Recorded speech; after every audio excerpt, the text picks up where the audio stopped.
So note points. 3 note points are completed yesterday. Okay, next, 4th note point.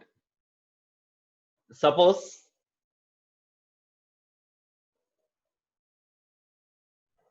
here there is a trolley. There is a trolley. The trolley moving in forward direction with an acceleration, suppose SA. Here, one block is kept at the rear side of the trolley or truck. This is a truck. Okay. So here, on the rear side of the truck, a block of certain mass M is kept. A block of mass M is kept. Suppose here, this block is kept at a distance L from the rear edge of the truck. So from the rear edge of the truck or backside edge of the truck, the block is kept at a distance L. Okay. Now, suppose if the in between the block and the truck, surface of the truck, there is no friction, perfectly frictionless surface. Perfectly frictionless surface, you imagine. Okay. Now, whenever the truck travel in forward direction with an acceleration A, then is there any force acts on the block along the horizontal direction to pull it in forward direction along with the truck? Or is there any force that opposes the motion of this block in forward direction, in backward direction? No force acts along horizontal direction. Along horizontal direction, as it is a perfectly frictionless surface here, in between block and the surface, as there is no friction, then there is no force acts on the block to pull it in forward direction or backward direction. Okay, but the truck travel in forward direction with an acceleration A. So this truck acts as the non-inertial frame of reference now. Truck acts as the non-inertial frame of reference, and the ground or the person standing on the ground acts as the inertial frame of reference. From the inertial frame of reference, when you observe the block, from the inertial frame of reference, when you observe the block, for block, what are the forces acts on the block? If it is smooth, if surface is smooth, if F is equal to 0, friction is 0, then along vertical direction, you see, this is the block. Here, weight mg acts downwards direction and normal action acts in upward direction. No force acts on the block along horizontal direction towards right or towards back. Okay. Suppose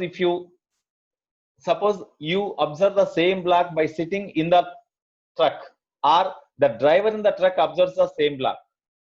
For driver means he is non-inertial frame of reference. Okay. From non-inertial frame of reference, when the same block is observed, you see, non-inertial frame of reference means here it is moving with an acceleration A. Okay. Here actually, when the driver is here, initially that is before starts the motion, the distance between these two is this only. Okay.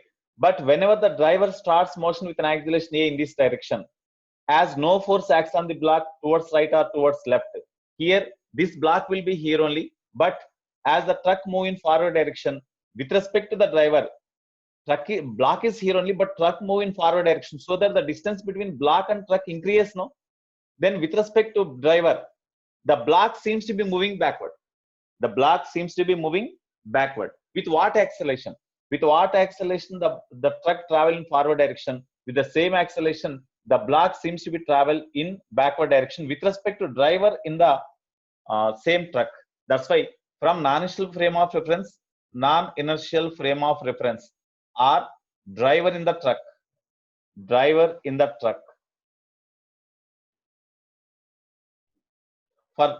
from non-inertial frame of reference or driver in the truck, you see, here the block experiences the force, because with respect to truck, the block seems to be traveling in backward direction. The block seems to be traveling in backward direction with the same acceleration A. That's why the block seems to be experiencing a force equal to ma, no? That is called the pseudo force. So from non-inertial frame of reference, if anybody experiences the force, when you observe the body from non-inertial frame of reference, if it experiences any force here because of acceleration of the non-inertial frame of reference, such force is called the pseudo force. Such force is called pseudo force. It is because of inertia property of the body only. Okay. So here, so from non-initial frame of reference, when you observe the same body, then weight mg acts downwards direction and normal reaction acts in upward direction, and pseudo force ma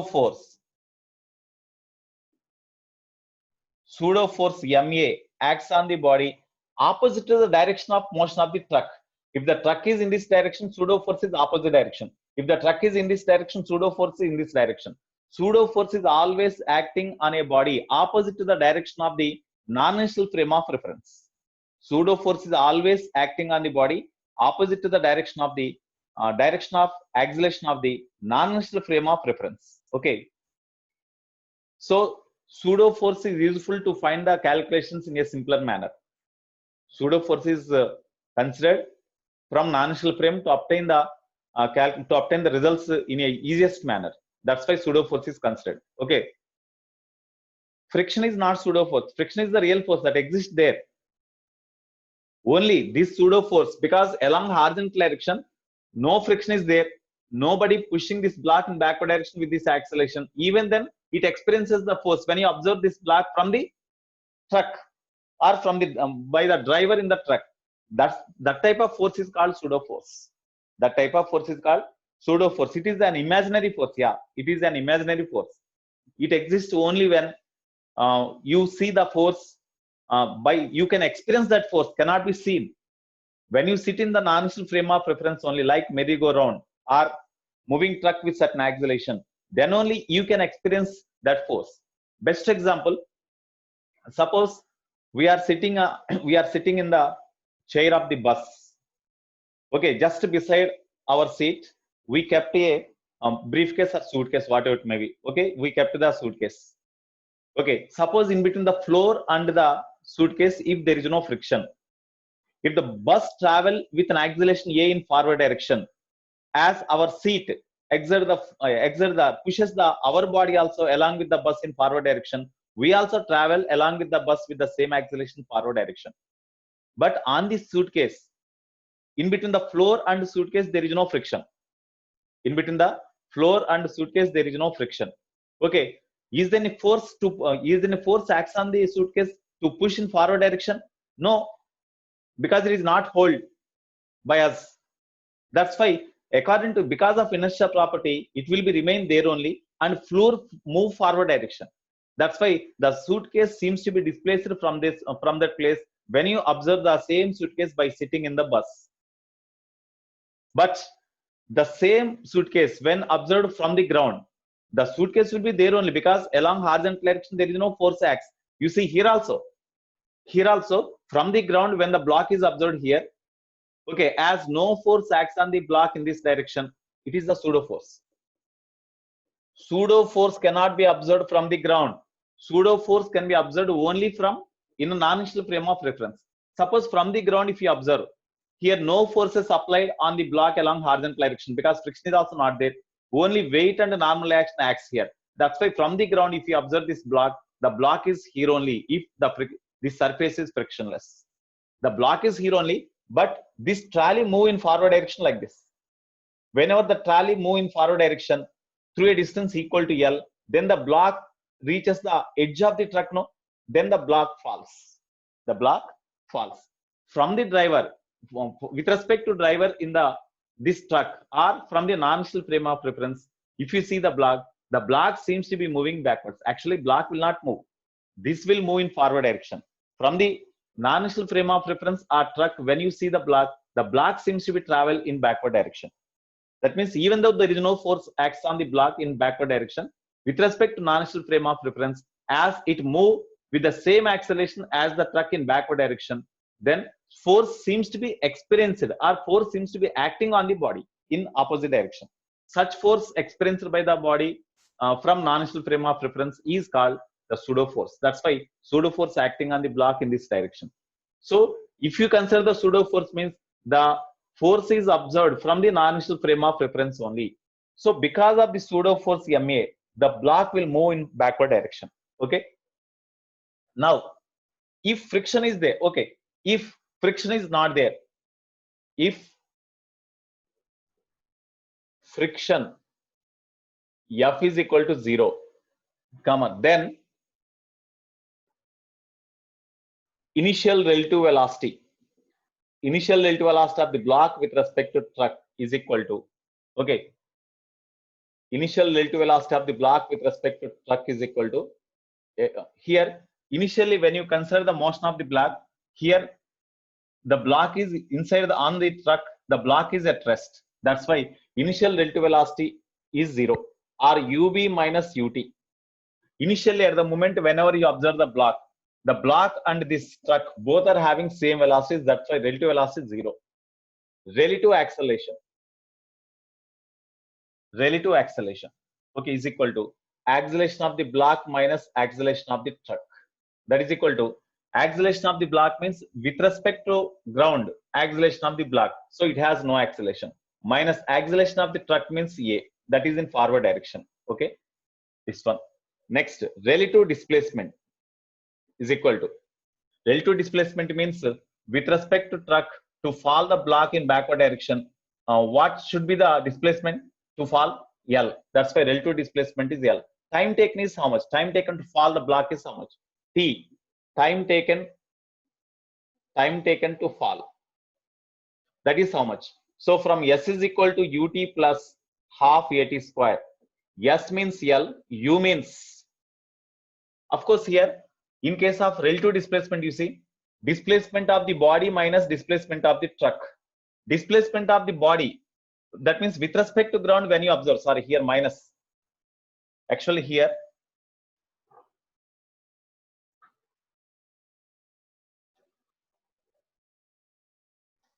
okay, you see here relative displacement means displacement of the body minus displacement of the truck. Displacement of the body, here SB means displacement of the body with respect to ground. So from the ground when you observe the block, here there is no motion. From the ground when you observe the block, there is no motion because along the horizontal direction no force acts on them. This pseudo force cannot be observed from the ground because ground is the inertial frame of reference. Ground is the inertial frame of reference.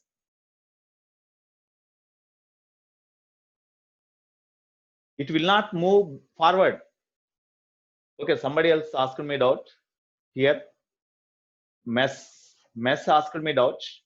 Okay, suitcase down in a bus. When we keep a suitcase down, why does it move forward? It will not move forward now. It will move backward. If there is any possibility, it will move backward, not forward. If truck move with constant velocity, there is no question of motion of the block with respect to truck. Suppose if it is perfectly smooth, then it also move in backward direction with a velocity v with respect to non-inertial frame of reference. If the truck move with constant velocity in forward direction, then the block with respect to non-inertial frame or with respect to driver in the truck, the block seems to be travel with constant velocity in backward direction. Okay, but from the ground, if you observe, this block will be at rest only. That's why there is no displacement of the block with respect to earth, minus displacement of the truck. Here, when it falls with respect to ground, it is at rest only. When it falls means when it travels through a distance equal to L in forward direction, then it falls.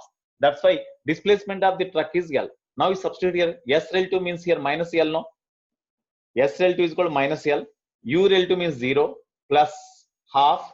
A relative means minus A into T square. Therefore, T is equal to root 2L by Z. It is the time after which the block falls. It is the time after which the block falls. It is observed from non-inertial frame of reference because relative concept we considered. It is the situation observed from non-inertial frame of reference. From non-inertial frame of reference. Okay. So suppose from the inertial frame of reference, if you observe, from the inertial frame of reference, if you observe, this is at rest. So U is equal to 0. Okay. Whenever the truck travel a distance L in forward direction, then it falls. That's why distance to be traveled. S is equal to L. Acceleration of the truck A. Time taken is equal to question mark. So again, you will get the same formula. Okay. In this way, by considering the pseudo force concept also, we can do the formula problem. Okay, pseudo force minus A represents the acceleration of the block with respect to truck is in backward direction. So the equivalent force is equal to ma, which is called the pseudo force. Okay, suppose if friction exists, if pseudo force F pseudo is equal to ma, that is less than limiting friction between the block and the, suppose if friction is there, that means coefficient of friction is there. If friction exists, means coefficient of friction is not equal to 0. In case of smooth surfaces or frictionless surfaces, mu is equal to 0. Okay, suppose if friction is there, then mu is not equal to 0. So coefficient of limiting friction between the block and this surface of the truck, that is say mu. Okay, or coefficient of static friction is mu s, coefficient of kinetic friction is say mu k. Now suppose if the pseudo force, when pseudo force acts on the block in backward direction, it tries to slip over the surface of the truck in backward direction, but at the same time the friction between these two opposes the motion of the block in backward direction. Okay, suppose if this is a friction, if the pseudo force less than the limiting friction between the block and this one, then the block does not slide. Block does not slide. Does not slide. Whenever the block does not slide, then block travel along with the trolley with the acceleration a in forward direction only. Okay, in that case acceleration of the block is equal to a in forward direction. If so block does not slide, then acceleration of block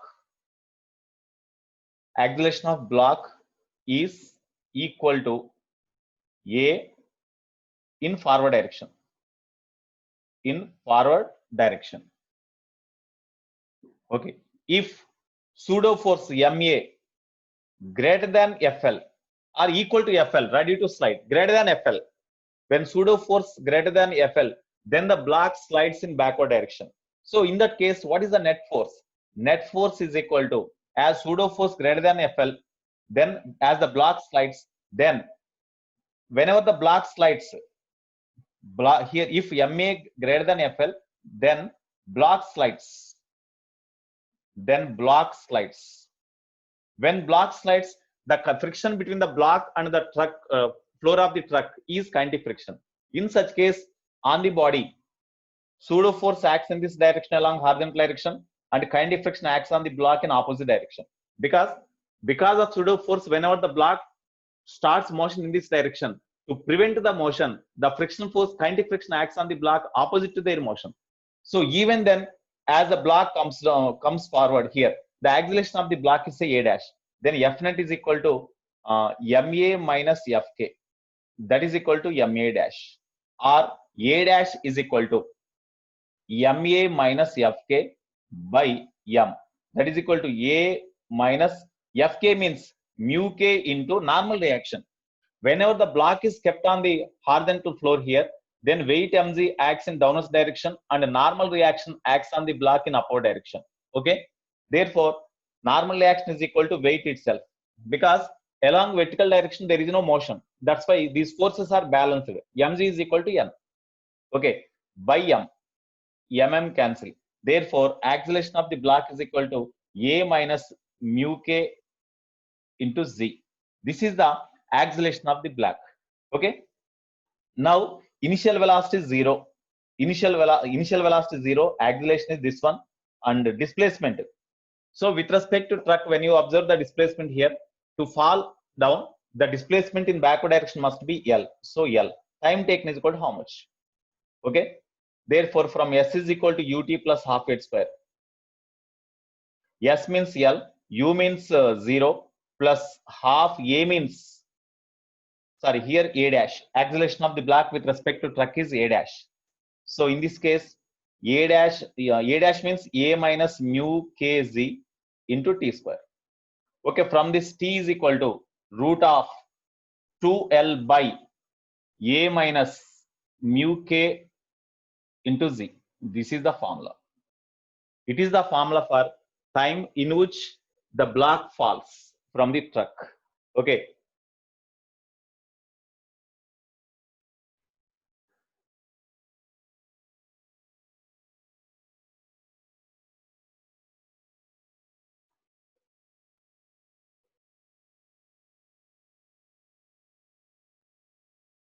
Karthi, you ask me your doubts. I will meet off you.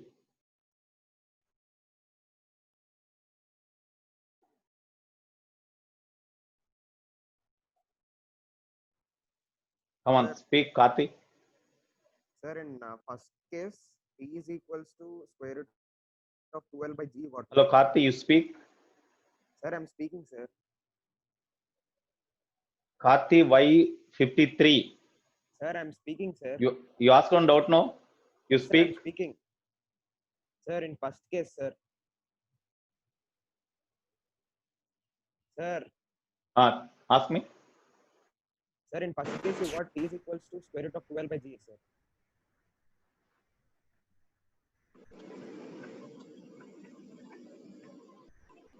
Hello? Are you here? Sir. Yes, sir.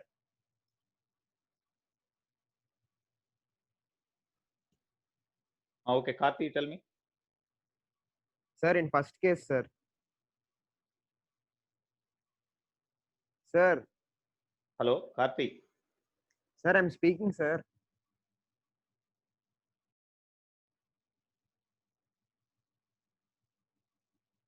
Sir, once you look the first case, sir.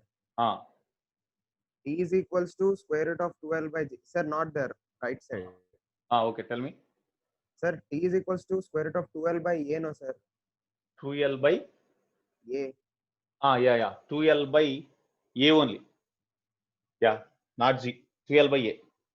Yes, very good. It is 2L by A only. Right. 2L by A. A is the acceleration of the truck. Okay. It is the case whenever there is no friction. Here in this case, this one. Suppose if friction is not there, you put mu k is equal to 0. Then you will get root 2L by A only. No, this formula you will get. Okay, very good. Right. Okay, sir. Right, ma'am. Thank you.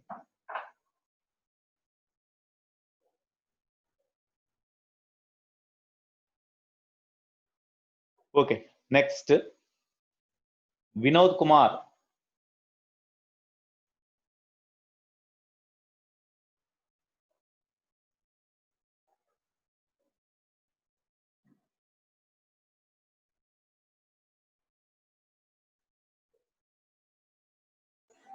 Vinod Kumar, you asked me out.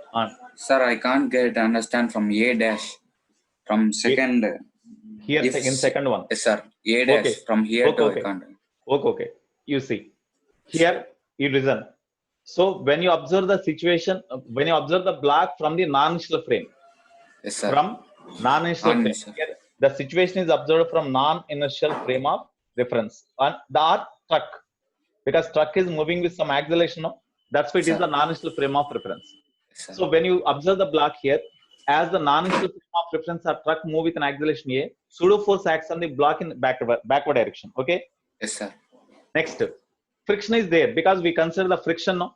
When friction is there, okay, in that case, when pseudo force acts on the block in this direction and it pulls the block in backward direction, then it opposes this motion of the block is opposed by the friction. No?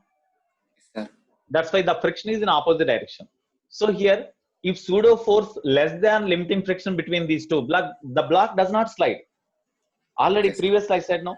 Whenever the applied force is less than the limiting friction, the block does not slide.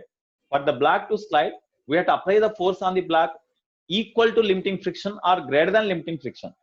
Then only the block slides. If this MA is equal to limiting friction, the body ready to slide, but not slides, but ready to slide. When it is greater than that one, the block slides. Okay. Once the block slides, kinetic friction exists between these two that opposes the motion of the block in backward direction. Okay, here, whenever the pseudo force less than FL, block does not slide. Then acceleration of the block means when it does not slide, it will be at rest only with respect to truck. That's why when you observe from the ground, then the block travel along with the trolley in forward direction with the acceleration A only. A only. Okay. Okay. Suppose if the pseudo force is greater than limiting friction, then the block slides in backward direction when you observe from the truck, or when the block is observed by the driver in the truck. In such case, net force is equal to, as this is greater than this one.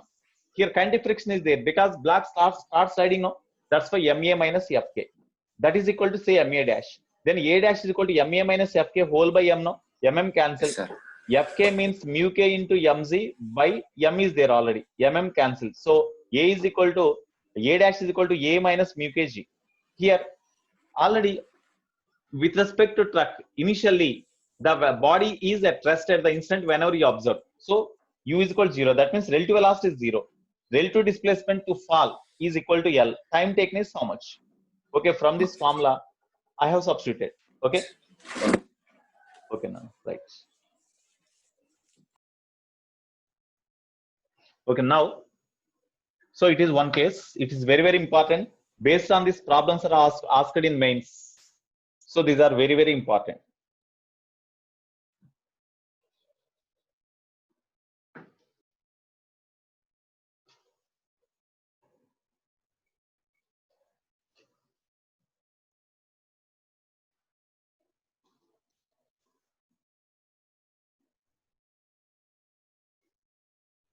So next one.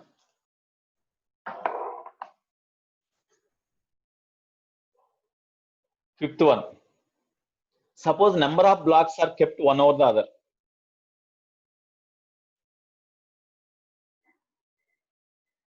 Number of blocks are kept one over the other like this. All are identical, all are having same mass. All are identical and all are having same mass. So from the top, the sixth block or fifth block is removed. From the top you count the blocks 1, 2, 3, 4, 5, 6, 7. So there are 7 blocks kept one over the other. In between any two blocks, friction force is there. The coefficient of static friction between the any two blocks is equal to mu s. Mass of each block is m. Okay, now what is the minimum force required to pull the fifth block? Just you pull the fifth block like this, so that the remaining will be one over the other only without disturbing. To pull the fifth block in this direction, to pull out the fifth block, what is the minimum force required? That is the question they ask.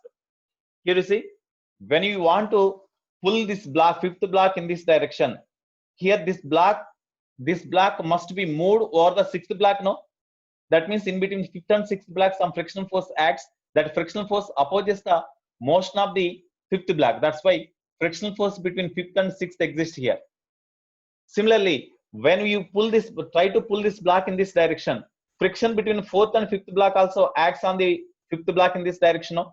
Frictional force between fourth and fifth acts in this direction. So in order to pull this block in forward direction, at least we have to apply the force equal to the sum of these two frictions acts on the block in backward direction due to upper block and lower block. Then only the block will move. Okay.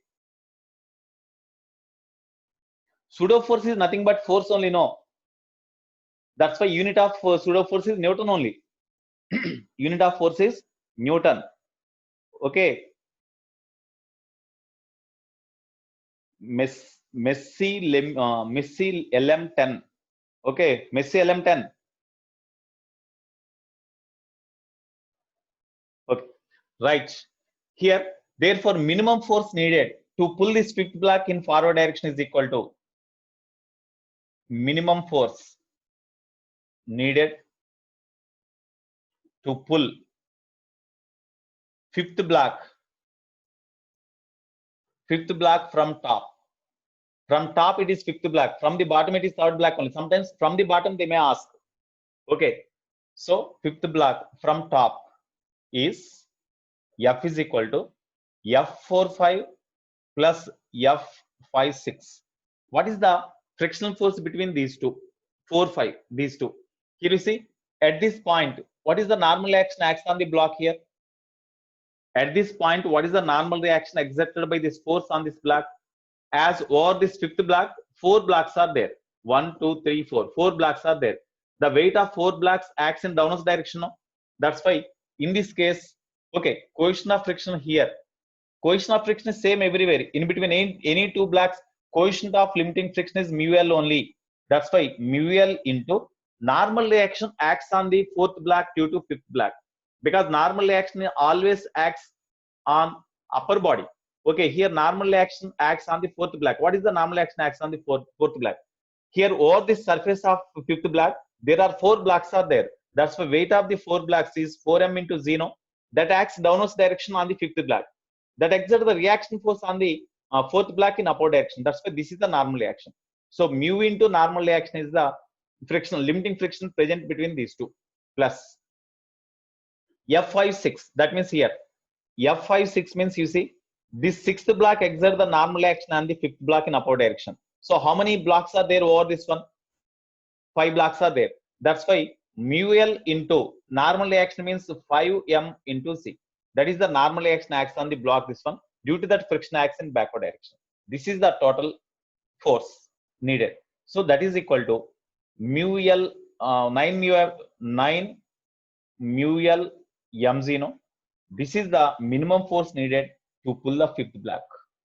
Minimum force needed to pull the fifth block. So that is equal to 9 mu L mg. Where is minus Z? Raja Abhishek. Where is minus G? Where is minus Z? To obtain the frictional force between them, normal reaction we need.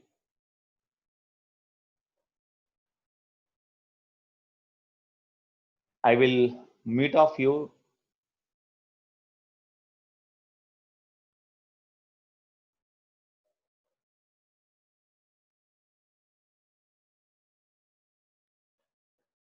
Okay.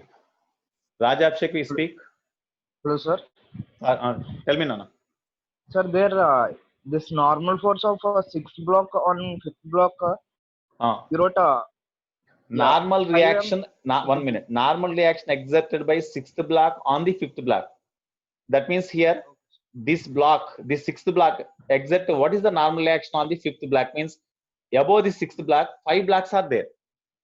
The Yes, weight sir. of the 5 blocks, 5 mg, acts downwards direction, no? Yes, sir.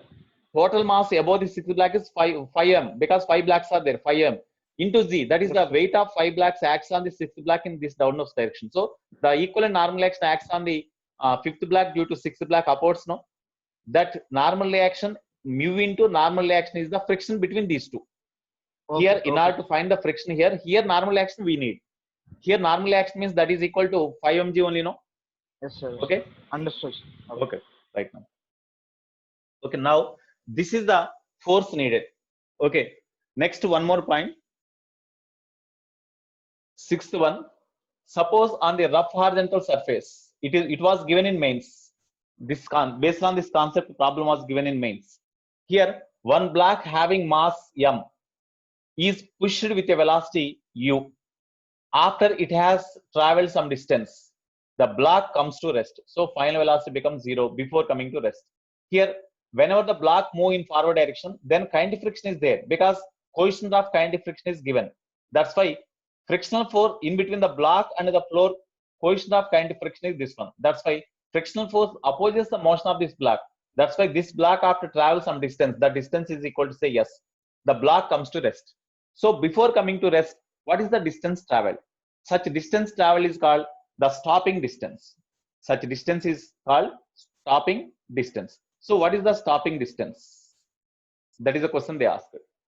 Here, stopping distance is, in order to find the stopping distance, initial velocity of the block is u. Okay, acceleration is equal to, here along horizontal direction only it is moving. That's why along horizontal direction only friction force acts. That opposes the motion of the block. That's why this friction force acts as the deforming force. So deforming force is retarding force. This retarding force acts opposite to the motion of the body. That's why minus Fk we have to write. This is a friction force by mass m. It is the retardation. Retarding force acts on the block is equal to Fk. That's why minus Fk is the retarding force. By mass of the block gives retardation. So A is equal to retardation. This is equal to minus Fk means mu k into normal action acts on the block. Here, as the block is kept on the horizontal surface, the normal action acts on the block is equal to weight itself only, no? That's why normal action is equal to weight mg by m. So mm cancel. Therefore, minus mu k into z. This is the retardation. Okay. Before coming to rest means final velocity becomes 0. What is the distance traveled? S is equal to question mark. So what is the relation among them? Okay, somebody else asked, even more number of blocks are there.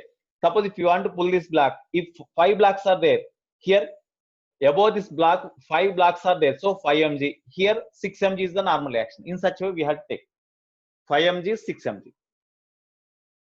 Okay, now here stopping distance we need. What is the relation among them? V square minus u square is equal to 2as. V square means 0, minus u square means u square only, 2, a means minus mu k into z into s. Therefore, stopping distance s is equal to, of course, minus minus cancel. Stopping distance s is equal to u square by 2 mu k z. It is the formula for stopping distance. But in mains, how they asked is, whenever the initial velocity of projection of the body on the horizontal rough floor is u, stopping distance is something. When velocity is doubled, what is the stopping distance? Remaining parameters does not change.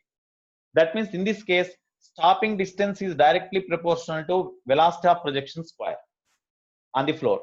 So s1 by s2 is equal to u1 by u2 whole square. When velocity is u1, stopping distance is s1. When velocity is doubled, that means u2 is equal to 2u1. Then what is the s2? We can calculate now. So from this, s1 by s2 is equal to u1 by u2 whole square. So by using this formula, we can calculate when velocity is doubled, then what is the stopping distance we can calculate. Okay, in this way we can do. Next.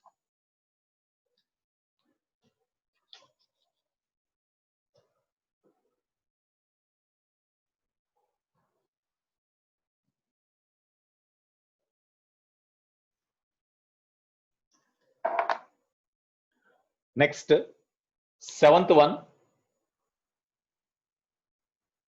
Chain on the rough horizontal table.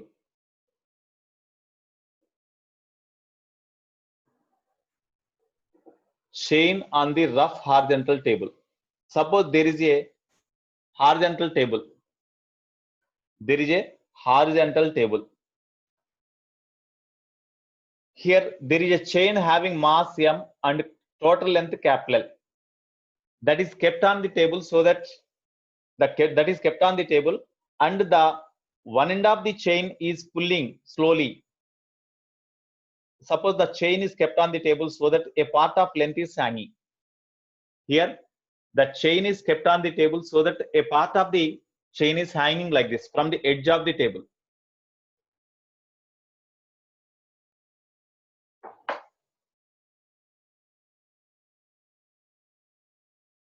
It is the table. The chain is kept on the rough table so that a part of, here you see, first it is the rough table on which the chain is kept and the other end is pulling downwards slowly like this. Suppose whenever the length of the chain hanging is this one, the chain does not slide. Then if it is further pulled, still it does not slide. You further pull, still does not slide. But whenever at one particular length of the chain hanging from the edge of the table, the chain on the table starts sliding.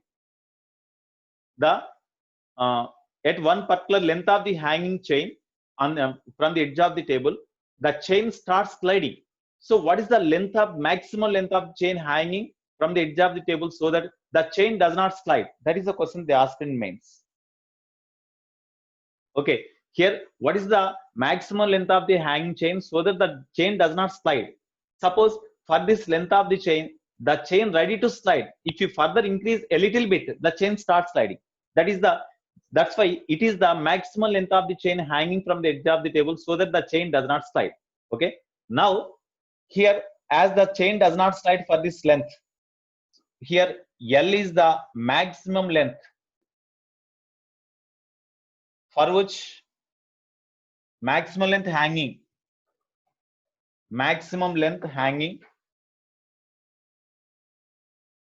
from the edge of the table,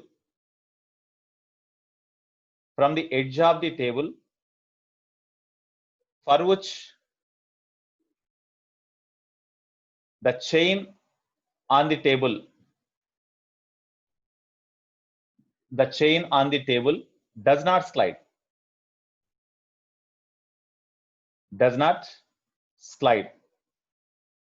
Okay, that means whenever for this much length of the chain hanging from the edge of the table, the chain on the table ready, the remaining chain on the table ready to slide but not slides. If you further pull a little bit, immediately the chain starts sliding and falls. So it is the maximum length of the chain hanging from the edge of the table at which the chain on the table does not slide. Okay, at the time, exactly at the edge of the table in the chain, at this point, the weight of the hanging part acts in downwards direction. That is equal to tension the chain at this point. The same tension pulls this remaining chain on the table in this direction. Okay, that means here, suppose at this point the tension in the chain is a T. That tension pulls the remaining part of the chain in this direction. Okay, at the same time, because of this tension in the chain, when the remaining part of the chain is tried to pull in this direction, at the same time, as it is ready to slide, limiting friction between this chain and the horizontal table that acts in backward direction. So whenever this T is equal to FL, then the chain does not slide. That's why ready to slide but not slides. Okay, that's why T is equal to FL. T is equal to FL. What is T? T means weight of this hanging part. Weight of the hanging part means, you see, total mass of the chain is capital M. Total length is capital L. Then what is the mass per unit length? M by L. If it is the mass per unit length, then for this much length of the chain, what is the mass means into small l. It is the mass of the hanging part into Z, weight of the hanging part. That weight of the hanging part acts as the tension of the chain at this point. That is equal to FL. FL means mu S into, because the chain ready to slide, not slides. That's why coefficient of static friction between the chain and the table is mu S. Mu S into normal reaction acts on this chain. Normal reaction means actually mu S into normal reaction. Okay, so M by L small l G is equal to mu S into, what is the normal reaction? Normal reaction acts on this chain on the horizontal table. So here normal reaction in this direction. Weight of the remaining part of the chain is in downwards direction. What is the mass of the remaining part of the chain? Mass of the remaining part of the chain. What is the length of the chain on the table at the instant whenever the chain ready to slide? Capital L minus small l, no? Okay, that's why mass of this part of the chain is equal to, you see, mass per unit length is M by L. For this much length, what is the mass of the chain? So that is equal to into capital L minus small l. It is the mass of the chain on the horizontal table into Z. That is the weight of the chain acts on the table in downwards direction. The equivalent normal action acts in upward direction. Okay. Now M by L cancel, Z cancel. Therefore, L is equal to mu S into capital L minus small l. Here they asked the small l value. Okay. Therefore, you multiply them. L is equal to mu S into capital L minus mu S into small l. So you bring this minus mu S L to left and you take L common. L of 1 plus mu S is equal to mu S into L, or L is equal to mu S L by 1 plus mu S. This is the maximum length of the chain hanging from the edge of the table at which the chain does not slide from the table. Okay. Or sometimes they may ask, what is the fraction of length of the chain hanging? Fraction of length of the chain hanging. Length of the chain hanging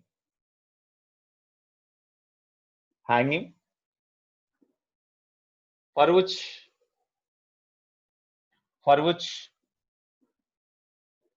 the remaining chain does not slide. The remaining chain does not slide is given by,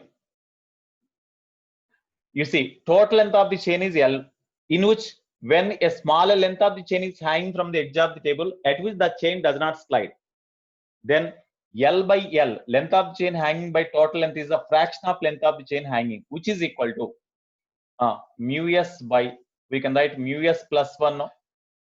Or percentage of length of the chain hanging from the edge of the table at which the chain does not slide, means percentage means into 100, we have to write into 100. That is equal to simply mu S by mu S plus 1 into 100. This is the percentage of length of the chain hanging from the edge of the table at which the chain on the table does not slide, or just ready to slide, just start sliding. In such a way they may ask.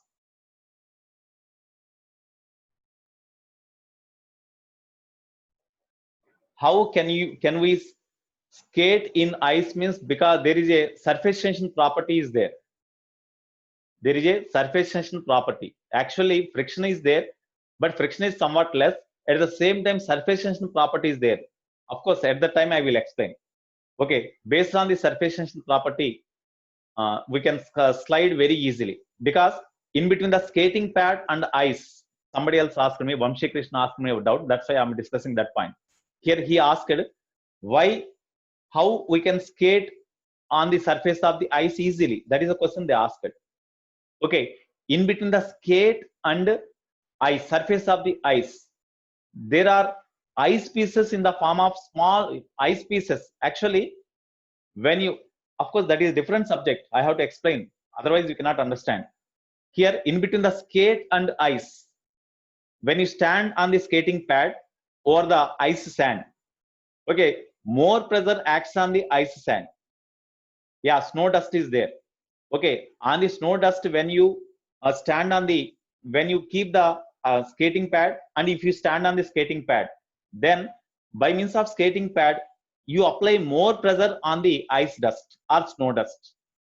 Due to that, the melting point of ice dust will decrease. Hence, that ice dust will be converted into the small droplets of water. So, in between the snow dust and skating pad, such a small water droplets are there. Water droplets are there. That water droplet means that is in the form of spherical shape. According to surface tension phenomena, those snow dust, when they are converted into water liquid state because of more pressure, the snow dust converted into spherical droplets of water. So in between the skating pad and the snow dust, spherical droplets of water are there. So whenever skating pad is over the spherical water droplets, then water droplets can roll, cannot slide. Rolling friction is less, no? Rolling friction is less than any other type of friction. That's why the skating pad can roll easily over the surface of the sand dust, snow dust. Okay, that is the reason how skating pad, over the skating pad we can slide we can move very easily, means rolling friction is there.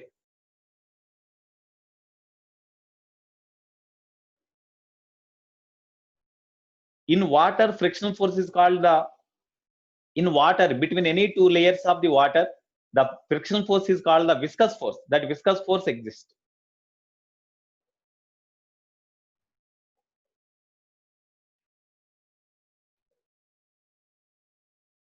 Here, one more doubt they asked.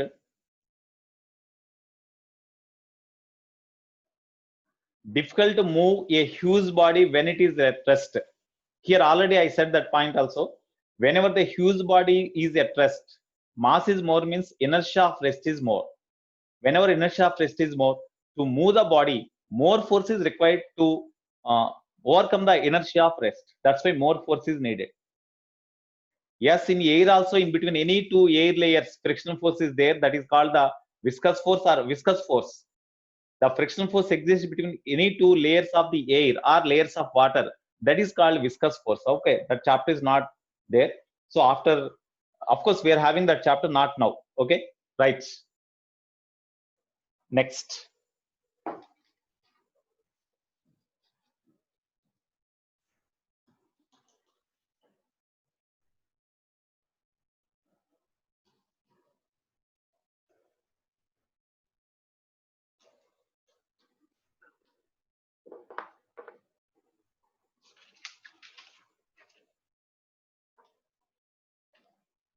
Suppose, eighth one, insect hyphen hemispherical bowl.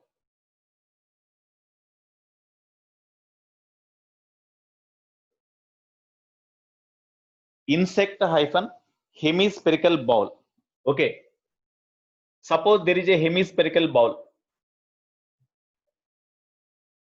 There is a hemispherical ball.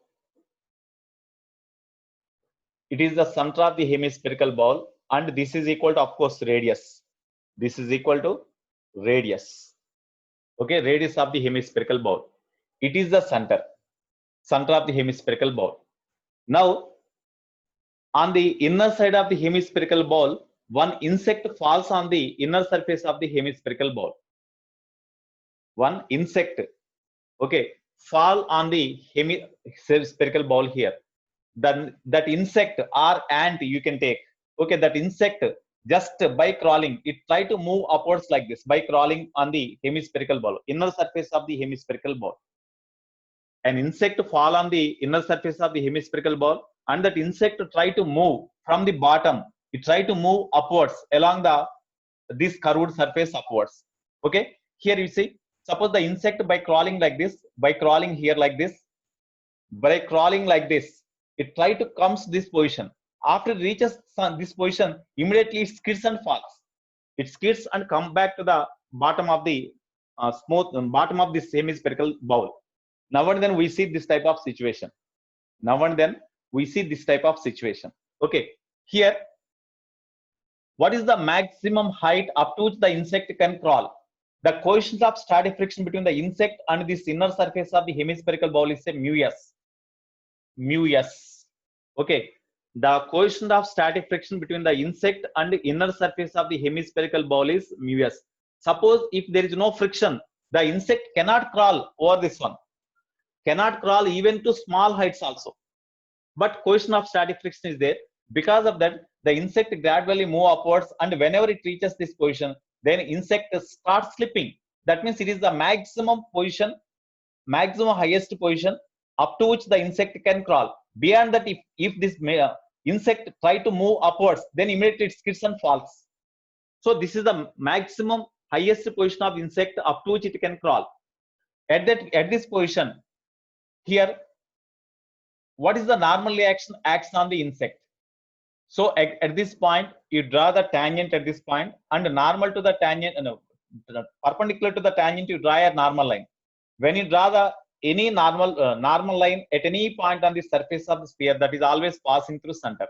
So this is the normal reaction force. How the normal reaction exists on the insect here? We know always the weight of the insect mg acts vertically downwards direction. Here, suppose the angle made by this directional normal reaction direction with vertical is say theta. Okay, then this is also equal to theta. No? This is also equal to theta. No? Now you resolve this weight into components. This component is mg cos theta, and along the tangential direction to the spherical surface at this point, the weight component is mg sin theta. You see, whenever the insect crawling like this, whenever it is at this position, the weight component mg sin theta acts along the tangential direction downwards. Okay, as long as the insect moving upwards like this, theta increase. When theta increase, weight component mg sin theta gradually increase. Okay, here, because this way, as long as the insect moving upwards, the weight component mg sin theta pulls the insect in downwards direction. The weight component mg sin theta pulls the insect in downwards direction. Okay, but but initially, as the limiting friction greater than the weight of this insect along the tangential direction, then insect does not skids or slips. Okay, whenever it reaches at this position, what is the direction of the friction? As along the tangential direction, as the weight component mg sin theta pulls the insect in downwards direction like this, exactly opposite direction along the tangential direction to the surface of the hemispherical ball at this point, the friction exists. The friction exists. Here, whenever the insect is here, at that time the insect ready to slide but not slips, ready to slip but not slips. But when it further moves in upward direction, immediately as angle increases, the weight component becomes greater than the limiting friction. That's why the insect starts sliding. So this is only the position at which weight component balances the limiting friction. That's why the insect does not slide. If further the insect try to move upwards, then this angle increases and this mg sin theta becomes greater than FL. That's why whenever theta increases, mg sin theta increases, no, that becomes greater than FL. That's why the insect starts sliding. Okay, so it is the maximum position of the insect for which the insect does not slide. So in this case, as the insect does not slide, definitely the limiting friction must be balanced by weight component mg sin theta. For insect not to slide, for insect not to slip, limiting friction must be equal to weight component mg sin theta. What is limiting friction? Mu s into coefficient of static friction between the insect and the hemispherical ball is a mu s. into normal reaction n is equal to mg sin theta, or mu s into, what is the normal reaction here? You see, the weight of the insect, the weight component of the insect perpendicular to this tangent at this point is mg sin cos theta in this direction.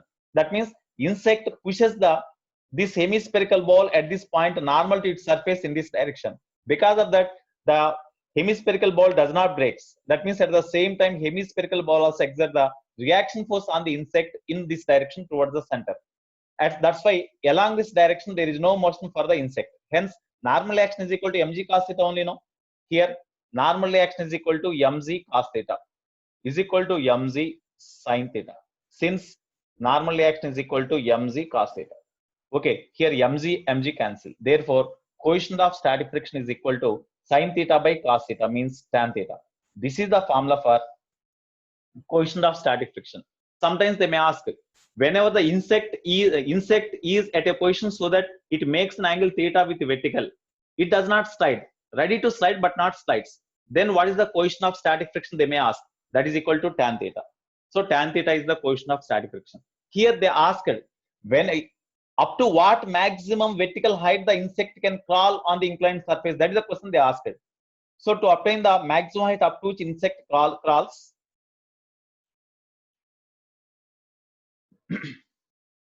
insect crawl, CRAWL, crawling means just it is moving, sliding like that. Okay, so here whenever the insect ready to slide, ready to slip at this point, it is the maximum height up to which it can slide.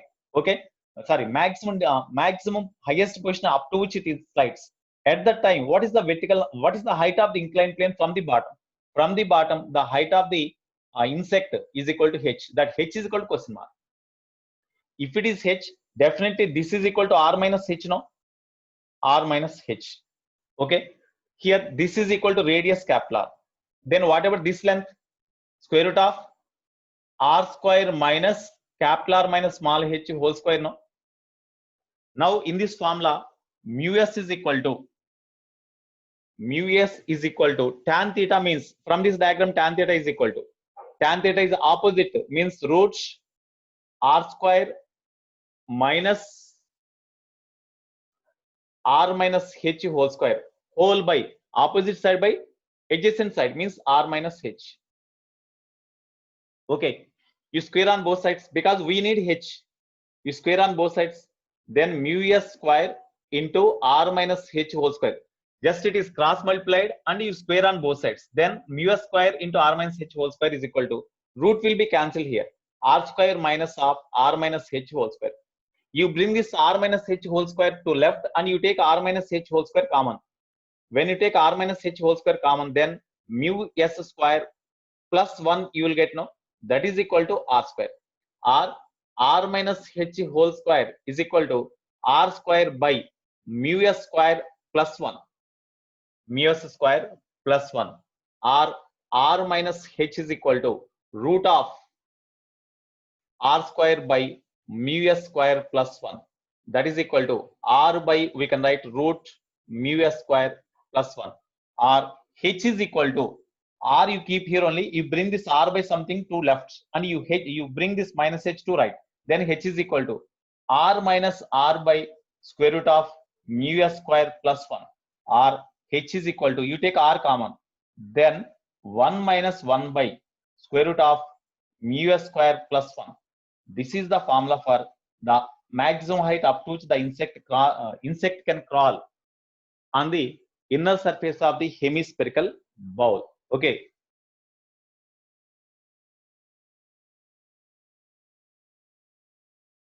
So because of friction only, it can crawl up to this height. If there is no friction, it cannot crawl even smaller heights also. Okay.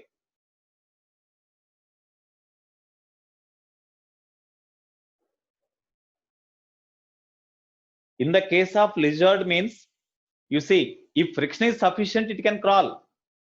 If friction is sufficient, it can crawl on the wall. If friction is not sufficient, it slips only. In some cases, even lizard also falls, no? Suppose if walls are made of granite, then friction is not sufficient. In such cases, it cannot crawl very easily. Based on everything depends on the friction. Okay.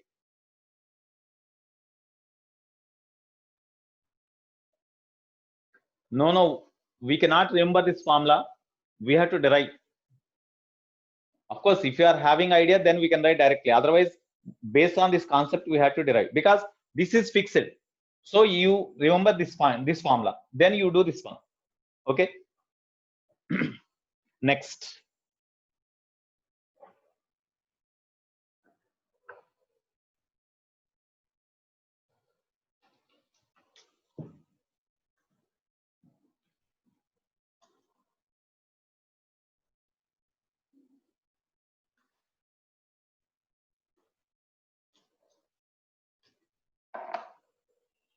Ninth one.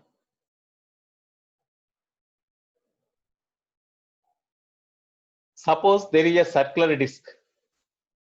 Suppose there is a circular disc.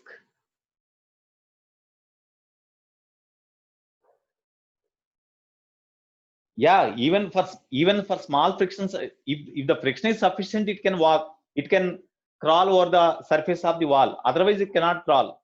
It cannot crawl over the surface of the wall. Based on the friction, if there is a perfectly frictionless surface is there, wall is made of perfectly frictionless. Even lizard cannot walk over the wall. Okay, right. So here there is a circular disc which can be rotated in a horizontal plane with certain angular velocity omega. Okay, if a body of mass m moving along the circular path of radius r, what is the centripetal force acts on the body? Tell me, anybody else? A body of mass m moving along the circular path with angular velocity omega, what is the centripetal force acts on the body?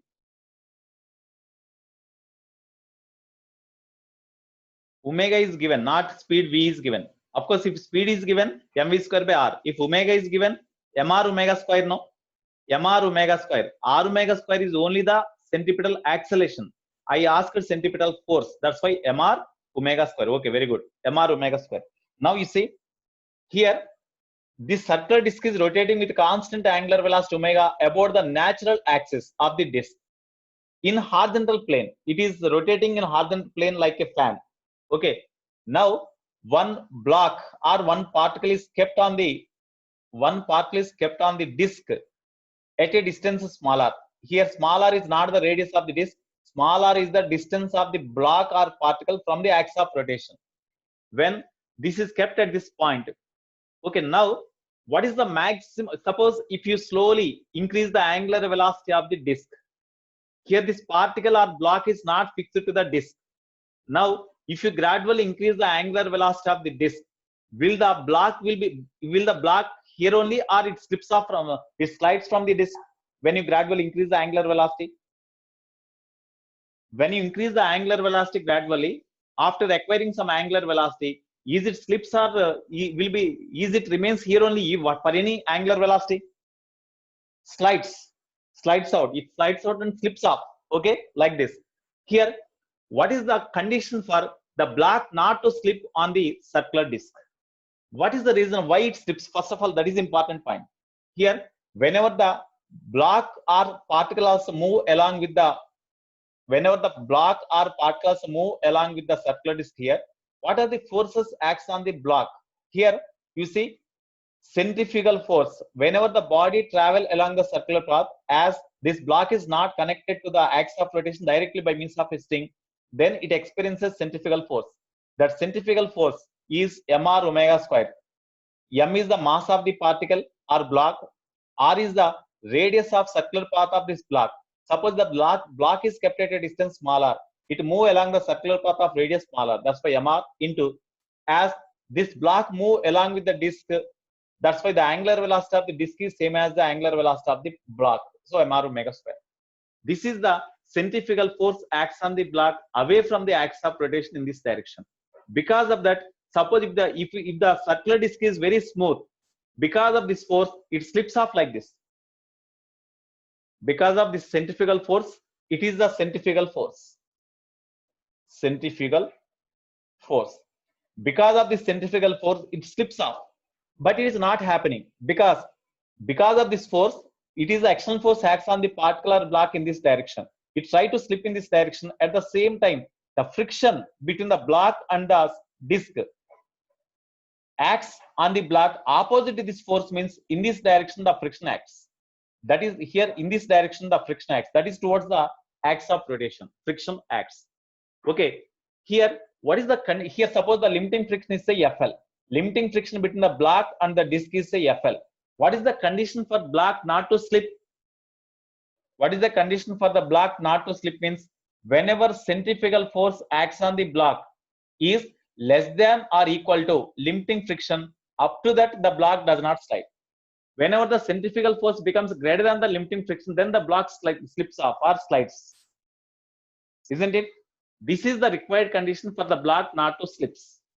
Okay. Therefore, mr omega square less than or equal to FL means mu s into, here coefficient of static friction between the block and the disc is mu s. Okay, into normal reaction n. In this case, what is the normal reaction? Weight mg acts vertically downwards direction and normal reaction acts on the block in upward direction. That's why mr omega square less than or equal to mu s into normal reaction means mg. So m cancel. Okay, therefore from this we need omega. So omega square less than or equal to mu s g by r, no, r omega is equal to omega less than or equal to square root of mu s g by r. Here they asked what is the maximum angular velocity with which the disc can be rotated so that it does not slip. Maximum they asked. Maximum means equal to we can take, because omega less than or equal to, no, for maximum value omega max is equal to square root of mu s g by r. If the angular velocity of the block is equal to this one or less than this one, the block does not slide. Whenever the angular velocity of this disc is equal to or less than this value, then the block does not slide. So this is the condition for the block not to slide. So for block not to slip on disc, the condition is this one. Okay, so this, in this way also they may ask. Next, one more point. Suppose a car travel with certain acceleration, or a trolley travel in forward direction with an acceleration a. Okay, a car travel with an acceleration a in forward direction. One block is kept over the car. A block having some mass m is kept over the block. Okay, suppose if the in between the block and the top of the car there is no friction, then whenever the car travels with an acceleration a in forward direction, immediately because of inertia of rest, the block is here only and the car move forward and the block falls. Okay, but friction is there.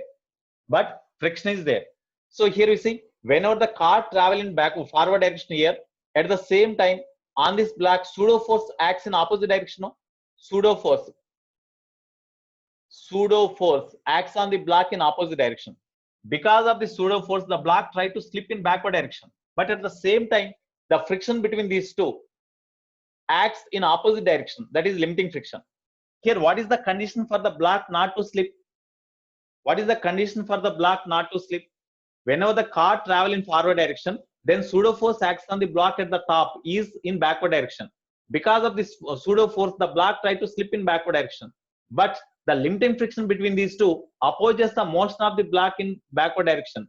That's why limiting friction acts on the block in opposite direction, means in this direction. What is the condition for the block not to slip? Condition for the block not to slip means condition for block not to slip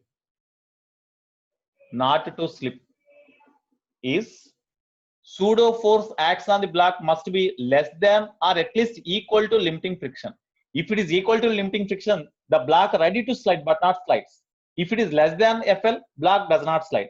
If it is greater than limiting friction, then block slides over the top of the car and falls. Okay, this is the condition car moves slowly. Whenever the car moves slowly, okay, car moves slowly means acceleration is less, or acceleration may be zero if it is moving with uniform velocity. In such cases, the block does not slide. Okay. So this is the condition. Then from this, A less than or equal to FL means mu S into normal action means weight mg acts downward direction, normal action acts upwards. These two are balanced along vertical direction. That's why N is equal to mg. Actually, here we have write N. So less than or equal to mu S into mg. Okay. Here it is MA, no. So M cancel. So A less than or equal to mu SG. It is the condition for block not to slide. For the block not to slide, what is the acceleration of the car? That must be less than or equal to mu SG. Okay. What is the maximum acceleration of the car with which it can travel so that the block does not slide? Or A max, they may ask. A max is equal to mu S into C. It is the condition and it is the maximum acceleration of the car for which the block does not slide. Maximum acceleration of car for which the block does not slips. This is the condition. Okay. Next, one more point like this only.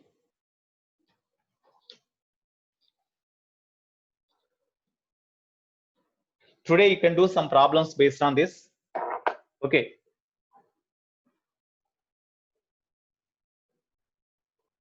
Eleventh one. Suppose one vehicle travel in forward direction with an acceleration A. While the vehicle travel in forward direction with an acceleration A,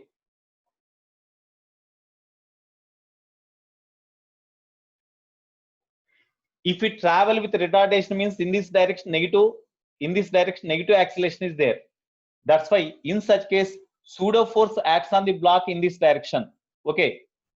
Pseudo force acts on the block in this direction and friction in this direction. In such case, the pseudo force is greater than friction, then it falls forward.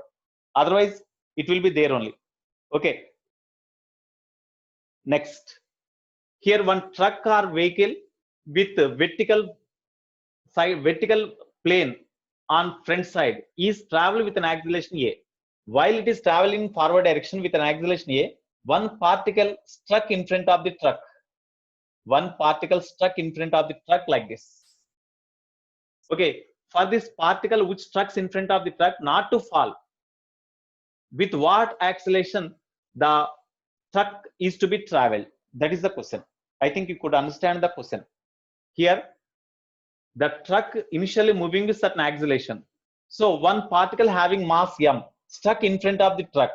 So for this particle, when stuck in front of the truck, to travel the particle along with the truck in forward direction without fall after it stuck in front of the wall, in front of the truck, what is the acceleration of the, what is the condition for acceleration of the truck? That is the question. Here we see the weight of the particle acts in downwards direction. Because of this weight, it tries to slips down. But at the same time, in between the particle and the vertical surface of the vehicle, as both are in contact, the friction acts on the particle opposite to this weight, opposite to weight. Okay. For the particle not to slip, what is the condition? The weight of this particle must be less than or equal to limiting friction. That is the required condition. Okay. Here, how the frictional force exists? What is the reason? Here you see, whenever the particle stuck in front of the truck here, the truck pushes the particle or block with the same acceleration with which it travels in this direction. Because this front side of the vehicle pushes the particle which stuck in front of the vehicle in forward direction, and so that the particle or body also travel along with the truck in forward direction with the same acceleration. That's why with what force the truck pushes the particle in forward direction means that is equal to MA, as it is perpendicular to the plane of contact of the block with the vertical surface of the vehicle. It is equal to normal reaction. So because of this, normal reaction acts on the body in this direction. In other words, whenever the truck travel in forward direction, as the particle struck in front of the this truck, as the particle travel along with the truck in forward direction, the pseudo force acts on the particle in backward direction, because whenever the truck acts in forward direction, pseudo force acts on the particle in backward direction. With that pseudo force, the particle pushes the front side of the truck in backward direction with a force equal to ma. At the same time, the surface of the truck also exerts the reaction force on the particle in forward direction, that is equal to n is equal to ma. In different ways we can express. Okay, now you see what is the condition for the particle not to slip means definitely the weight must be less than or equal to limiting friction. Then only the particle will not slide. If it is greater than FL, it slides. Okay.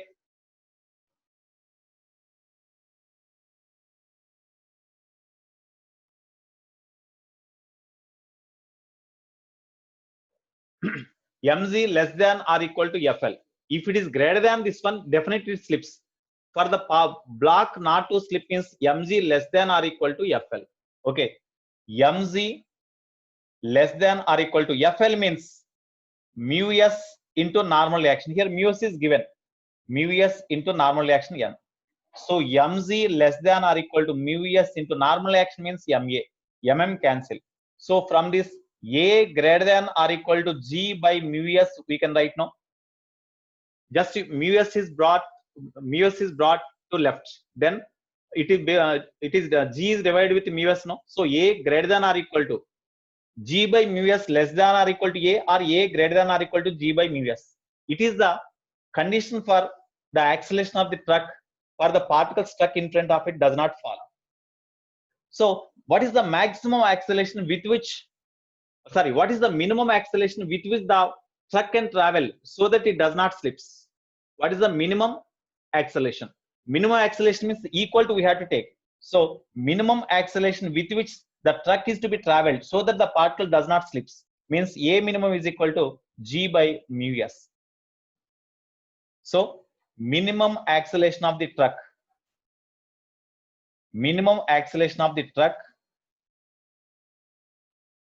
for particle does not slips is a minimum is equal to g by mu s. Mu s is the coefficient of static friction. Okay, I think you followed this one. Okay.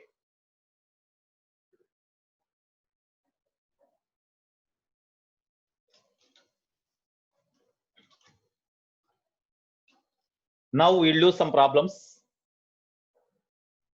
Tomorrow we can discuss some more concepts based on this. So today we do some few problems.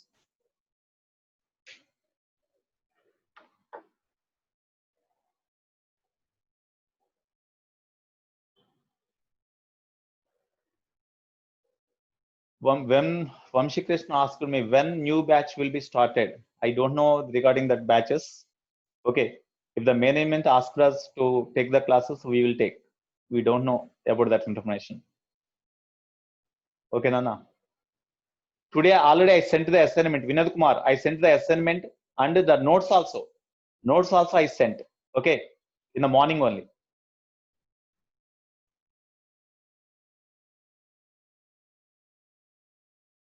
Yeah, received. Rockstar Manu. Kya Rockstar Manu? You are hearing the class by sleeping. Sleeping position.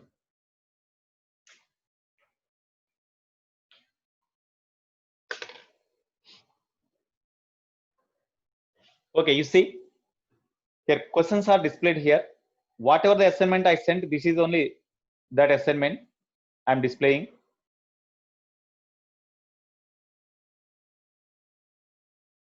Already, okay, Vamshi Krishna, you are new to here. You said that you are new here. Okay, already YouTube ID is there.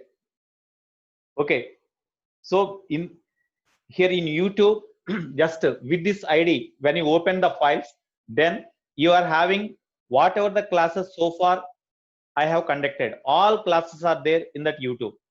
So even that logarithms, basic mathematics is also there. So you can go through that one. Okay, even you heard that videos. If you are having doubts, you can ask me. Okay. Monday and Tuesday means we did one day. I explained the paper. One day I explained the paper. I think Tuesday I uploaded already. Yesterday I uploaded. No, you go through videos. Yesterday I uploaded. Monday means I think we discussed the paper. Monday paper or yesterday? No. Monday we discussed the. I started the friction. I think I uploaded. You see, okay. Monday class I uploaded already. Right. So you see the questions.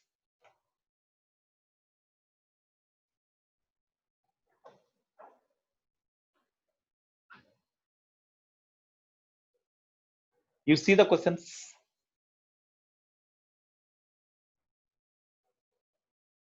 Tomorrow I will say the other concepts. Okay, right?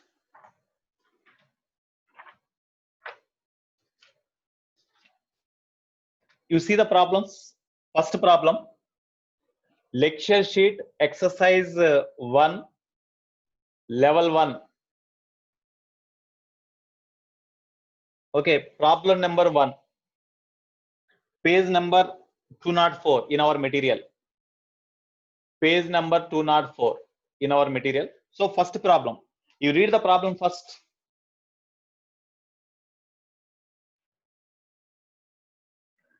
A block of mass 2K is on a horizontal surface. The coefficient of static and kinetic frictions are 0.6 and 0.2. One block having mass 2K. One block of mass 2K. 1 minute, just you read the problem.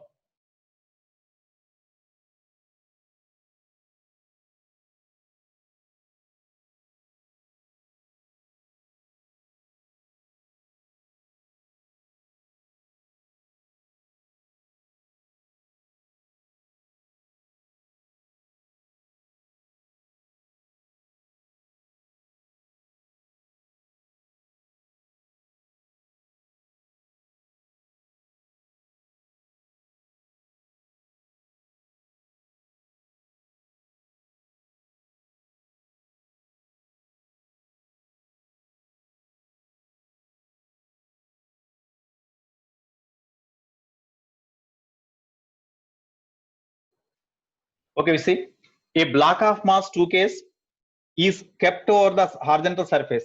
Coefficient of static friction is 0.6 and coefficient of kinetic friction is 0.2 given. The minimum horizontal force required to start the motion is applied. The minimum horizontal force required to start the motion is equal to FL. Already I said. And it is continued even the body starts their motion. Velocity acquired by the body at the end of the second. So what is the velocity acquired here at first on the block? A horizontal force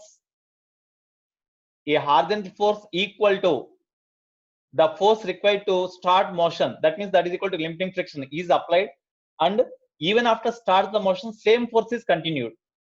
Then at the end of second, that means after 2 seconds, what is the velocity acquired? Initial velocity is 0 only. What is the velocity acquired? They asked.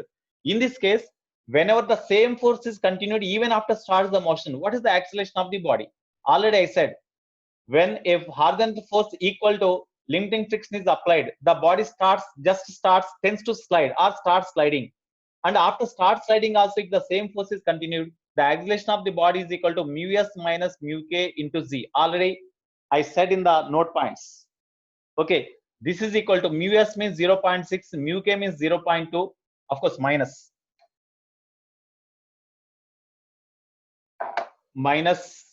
into g means 10. So here you see 0.6 minus 0.2 means 0.4 into 10 means 4. 4 meter per second square is the acceleration of the block. Then what is the velocity? From v is equal to u plus at.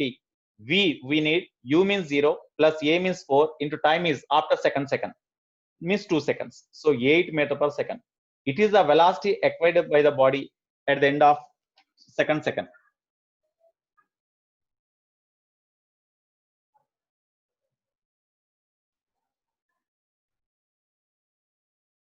Second one, A block of weight 100 Newton is pushed by a force F on the horizontal rough plane, moves with an acceleration 1 meter per second square. When force is doubled, its acceleration becomes 10 meter per second square. The coefficient of friction is, you see, on the rough horizontal surface, a block is kept having mass m. Okay, here weight mg acts downwards direction. That weight is given as 100 Newton directly. Okay, normal action n acts in upward direction. Here, a force of 100 Newton is applied. A force of 100, sorry. F is not given. A block of weight 100 Newton is pushed by a force of F. That F is not given. The block is pushed by a force of F, so that the block travel with an acceleration 1 meter per second square initially. So initial acceleration A1 is equal to 1 meter per second square. In that case, F acts in this direction and kinetic friction acts on the block in opposite direction. Even then, as the block move in forward direction with an acceleration A1, then F minus Fk is the net force, that is equal to mass of the block into acceleration of the block. It is equation 1. When force is doubled, that means 2F. When force is doubled, even force is doubled, acceleration will increase, but there is no change in the kinetic friction. That's why net force acts on the block whenever force is doubled is 2F minus Fk. That is equal to m into acceleration A2. A2 is given as 10 meter per second square. Okay, now here from equation, okay, you substitute the data. Here also you substitute the data. From 1, F minus Fk is equal to m into, what is the m value here? Here you see, that implies m is equal to 10, no? Because g is equal to 10. So m is equal to 10, no? G 10, 10, 0 cancel. So m is equal to 10. You substitute here. 10 into A1 means 1. That is equal to 10. Next, from equation 2, 2F minus Fk is equal to m is 10 into A2 means 10. Therefore, 2F minus Fk is equal to 100. F minus Fk is equal to 10. Okay, now we need, what is the, here they asked what is the coefficient of friction, I think. What is the coefficient of friction they asked? To find the coefficient of friction, we had to find the Fk value. To find Fk, F should not be there. That's why you multiply the second equation with 2 and then you subtract. It is minus, it becomes plus, it is minus. Here 2F minus 2F cancel. So minus Fk plus 2Fk. That means Fk is equal to 100 minus 2 into 10 means minus 20. So Fk means mu k into normal action is equal to mg itself, because it is kept on the horizontal floor. That's why normal action is equal to weight mg only. Okay. So that is equal to 80. So mu k into m means 10 into g means 10 is equal to 80. Therefore, mu k is equal to 0.8 now. So coefficient of kinetic friction is equal to 0.8. That is the answer. Okay. Right. So whatever the number of problems we can do, in this lecture sheet, you try to do 1 to 8 problems. Of course, 1 to I said, remaining 3 to 8 problems you do. You note down the homework. 3 to 8 you do. Remaining I will explain. 3 to 8 you do. Next. Page number 207. All of you note down. Page number 207.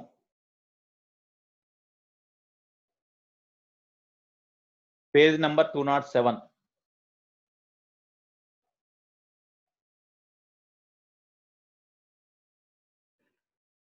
Problem number 1. Problem number 1. You do. Okay, next. Page number 215. Page number 215, 1 to 9. Page number 215. Problem numbers 1 TO to 9. So you do these problems. Okay. You do these problems. Right.